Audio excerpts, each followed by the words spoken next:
Greetings, and welcome to a vlog. I'm a little overdue for doing something like this. I've been so busy. I did the multi-channel news, and that's when we decided, basically, we as a community decided to merge the channels back together to one. And I've been going through that over the process of the last couple of weeks. Last week, really. But I wanted to update you guys. I got some mail from a friend of mine from DAWGETH. I'm actually going to start up a little bit of music here. This is a playlist by Approaching Nirvana over on Groupies. That's two E's, GROUPEES.com. They actually have an Approaching Nirvana bundle going on right now where you can get all of Approaching Nirvana's catalog for $5. And a significant chunk of it goes to charity.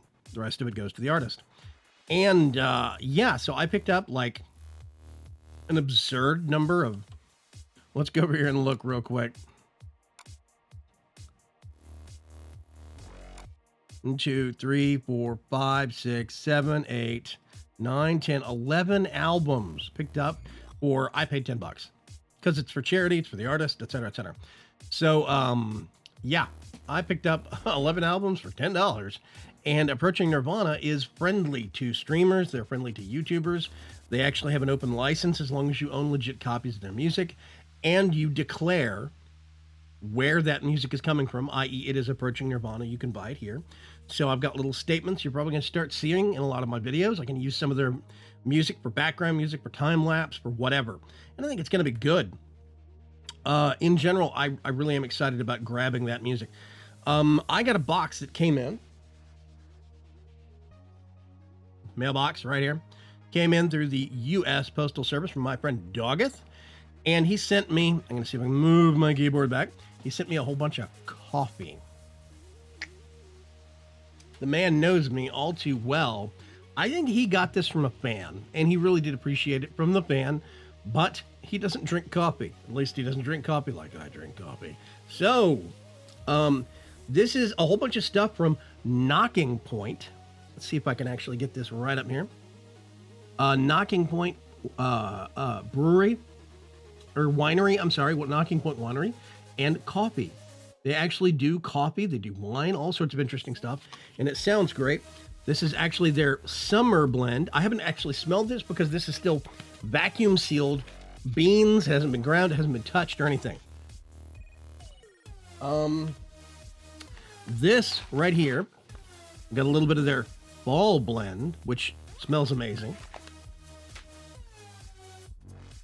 Loving this song, whatever this is.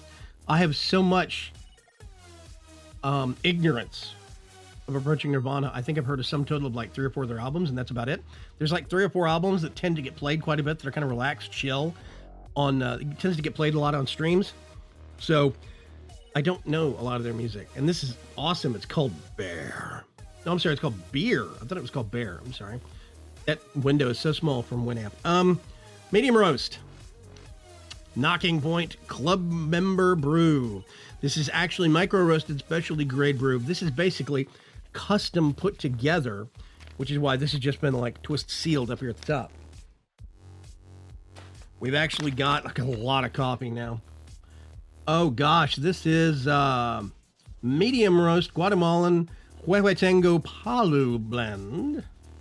Really nice Guatemalan blend of bean. Or a Guatemalan bean type. It is a medium roast, but it can come across as pretty strong sometimes. Some people like the Guatemalan stuff, some people don't. I have had Guatemalan before. I have not had Huehuetengo Palu. That one's new to me. And then we've got Holiday Blend. Let's see if I can read this on the camera. Oh, that's freaking out just a little bit. Origin Medellin, Colombia. This is Antioquia Holiday Blend. I'm very, very curious. These smell amazing. Just sniffing the outside of the bag smells great. They do, excuse me. Wow. They do microbrew stuff. Let's move this back. They do microbrew stuff, really, really nice stuff. I do love the smell of all those blends of coffee. The Guatemalan, I'm a little buzzing on. I've never had Huehue Tango Palu. I've had other Guatemalan bean types, and they were pretty good, but they can be a little strong sometimes. So I'm not sure. That's medium roast, though. A lot of times, if you get a Guatemalan dark roast, it's just kind of... Somebody just told me to exhale. For what the actual bean is, it's not very acidic, but the flavor itself, it's not bitter. It's just the flavor is so powerful that you kind of get punched by it. But that being said, I'm going to try all that stuff to the hilt. It's going to be fun. Thank you very much, DAWGETH, for sending that out. I have gotten your care package, and funnily enough, all that stuff is from, let's see if I can find the label. This is from Knocking Point in Walla Walla Valley. Can you see that? There you go, Walla Walla Valley. This is from Walla Walla, Washington. And it turns out I just sent some premium decaf, some premium decaffeinated coffee to my friend Morvalira up in Washington. And then this stuff went from Washington to DAWGETH, who sent it to me. So it's like a big triangle across the United States. We're basically starting up a coffee trading club. Got to catch them all. It's Monday. I woke up this morning to no power. But in the grand scheme of things, it has been actually considering. It's been a good day. We got power back by 3 p.m. I think it was about 2:30 when we got it. And I went through and turned all that. When we woke up, the power had just turned off. And basically what happened was we got some storms and high winds overnight. When we woke up this morning, high winds were still going, but the rain had mostly dissipated. The high winds pushed a tree over onto some power lines. And it pulled the power lines down, basically. So the end result is that we had a line going back behind our house here, along us and a lot of the other neighbors' houses. We had it pulled down, the center point energy of the people that do the power here for Houston, for most of Houston. They came in, and of course, they've got to fix the cable, but while they're fixing the cable, there's 4 tree trimming trucks, guys with chainsaws and, big tree chippers in the back of their trucks. 4 of those trucks actually sitting in the street waiting for the power line guys to finish. So I talked to those guys a couple of times. Really nice guys. That's where I was getting my estimates on time and stuff like this, and I could get a feel for how far along it was. But when we woke up, the power had just tripped off because my UPS that my computer was plugged into hadn't run out of power yet, and it's only got about a 10-minute window. I was still within that 10-minute window that it starts with a beep, a periodic beep when it first loses power. Then when it starts to where it's after about that 5-minute mark and it knows power is not coming back, it starts beeping a bit more sternly. It was still during that first 5-minute window. So power had just dropped off, apparently.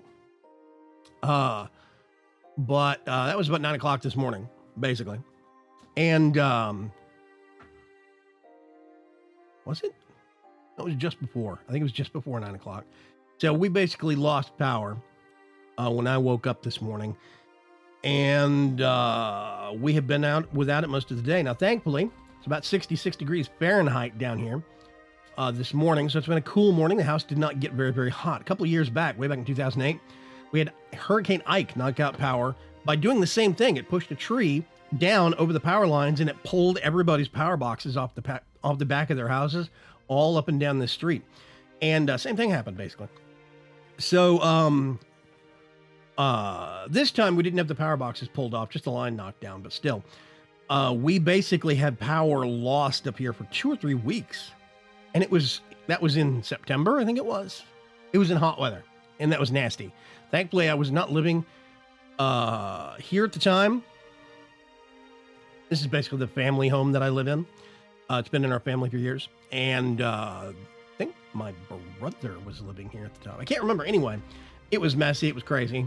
We were living up in another part of town at that point in time. I was back in 2008. So yeah. As it stands right now, I got power back, but I'm a little behind on schedule. There is going to be an episode of Vaygrim's Chance, season 3, coming up later this evening. I think it's episode 53, but it's going to be late tonight because I haven't even recorded it yet. I was going to do that when I first got up this morning. I uploaded a whole bunch of jazz punk. They are flagged as rerun in brackets. That is to let everybody know this is a reposting of older finished content from a second channel. These are not new things, so responding to them with posts and stuff about, hey, you need to do this, that's not going to have any effect on the next episode because it's all been recorded already. So that's something to consider. After Jazzpunk runs, I'm considering doing the Alien Isolation series. But I'm not sure how that's going to fare as a rerun because it's going to be less interaction. But I think people might still get some tension and some drama and some interest out of the series. That's my thought. Yeah, I don't know. Something to think about. Let me think. I'm still figuring out what I want to do next. I don't want just to go backwards and do the most recent stuff and then the older and the older. I'm thinking about actually doing it in reverse, getting the very old stuff that even the people that watch the second channel haven't seen in a long time and re-uploading that, but I'm not sure what that's going to be yet. I'll figure that out. In the meantime, I have a new end card for my videos. What that means is that sequence that you see at the end of a video where it's got the logo and it plays the little music and it says like and subscribe and all that stuff. I have a new one. And that new one mentions that you can now sponsor me on YouTube Gaming. If you go to YouTube, gaming.youtube.com/VaygrimsChance, there is a sponsor button for as little as $4 a month. You can help support what I do to bring entertainment to the masses. And that goes to me. I get pretty much all of that. YouTube keeps a very small percentage. Most people are spreading a rumor. A lot of people are spreading a rumor. Let me rephrase that. That YouTube keeps a quarter of that, or YouTube keeps a half of that. That's not true. YouTube takes less than 5%. It's like 2 point something. It is a very small percentage. It's actually a smaller percentage cut than PayPal does. It's a smaller percentage cut than Patreon. So if you want the most of your money, the most bang for your buck to actually go to me, YouTube Gaming and the sponsor button is one of the best ways to do it. Now, what I'm probably going to be doing here very, very soon, this goes out to all of my patrons. I really do love my patrons. They have been supporting me for the better part of a year and a half now. And I would not be where I am today without them. I know that 100% for sure. What I'm probably going to do is slightly overhaul the levels for numbers and stuff like this. Like you can donate just $1 as thank you. Right now I have I think I have 1, 3, and 5. I'm going to get rid of the $3 level because it's not really, there's no real point to it. What I'm going to do is I'm going to lower the $5 level to $4. Now, if you want to keep contributing $5 through Patreon, that's fine. But what I'm going to do is I'm going to match that up to where if you subscribe, if you patronize me through Patreon, if you support me through Patreon at the $4 or level or higher, then you'll get onto my VC3 test server, my private test server that I actually use, that all the people that help me with my mod pack get on there. Now, I'm also going to consider extending that to people that support me through YouTube Gaming. I am considering that specifically because those people are donating just as much time and influence and effectiveness and so on and so forth. I just haven't figured out how to do that yet because I have to individually message every one of those people and tell them, hey, what's your Minecraft IGN? If you want to, you could step on our server. So I'm still ironing out the bumps, but it's getting there. So as of right now, what I'm going to do is I'm going to start working on that. But the 7 or 8, I think I'm up to 8 sponsors so far. I haven't checked today. No power. But the 8 sponsors I have so far on YouTube Gaming, I'm going to message them individually and let them know, hey, you have a spot on my test server. If you want to, send me your Minecraft IGN. I'll send you some details, etc., etc. Now, there's another thing I'm considering doing. I am considering, right now, I have a public Discord that is the League of Ordinary Gamers, and it sees a fair amount of traffic. Then I have my private Discord, which is the Grimco Discord server that sees less traffic. That is the one where the test server people go. That's where the LP server channel is for the Vaygrim's Chance 3 official server. Back channel stuff for the mod pack, etc., etc. What I'm considering doing is getting 2 of those and merging them into one. Now, there's a couple of options here. I could merge them into one all over onto the Discord server for the League of Ordinary Gamers, which I think would be the best move. Option number 2 is Curse. Curse now has Curse communities with built-in voice chat, lots of really nice features. The only hitch is that that means changing clients. That means switching a lot of stuff over midstream. Part of me thinks it would be nicer to continue using Discord because we're familiar with it and keep doing Discord that way. but just get the behind the scenes Discord, merge it into the public one, and just make extensive use of roles and separation that way. Because there would be basically a channel that would be specifically limited to YouTube gaming supporters. There would be one that would be limited to YouTube gaming sponsors, basically. There would be one that would be limited to patrons. There would be a channel for the test server, a channel for pack development stuff. The General Officers Club would turn into the general admin quarters for both sides. There would be let me think about this. Be a test server channel. I think I said that already. An LP server channel. We'd need one there. That would be private. So, I mean, all of a sudden the channel list for League of Ordinary Gamers is going to double. But we would get an injection of 2 different communities into one area. I think it might spice up, cause a lot of, cross communication, new people meeting other new people, et cetera, et cetera. I think it could be good. I'm still thinking about it, though. I'm going over the hitches about that. I'm going to cut this things off here. I'm already going on for 16 minutes.